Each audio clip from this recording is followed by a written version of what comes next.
hoje eu tô aqui com a Gi e também com a Kaline e a gente vai fazer o desafio da Nutella. Como funciona esse desafio? Aqui a gente tem prato com bolacha, com a Nutella assim passada, 3, que são 3 pessoas. E aí a gente vai contar até 3 e vai ter que comer assim, só que não pode ser com a mão pra trás. Então, 1, 2, 3.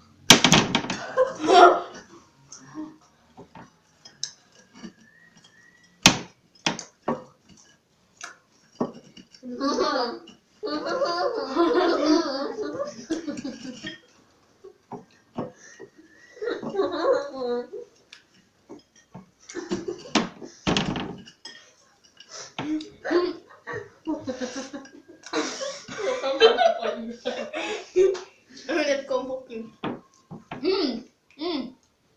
Não vai não.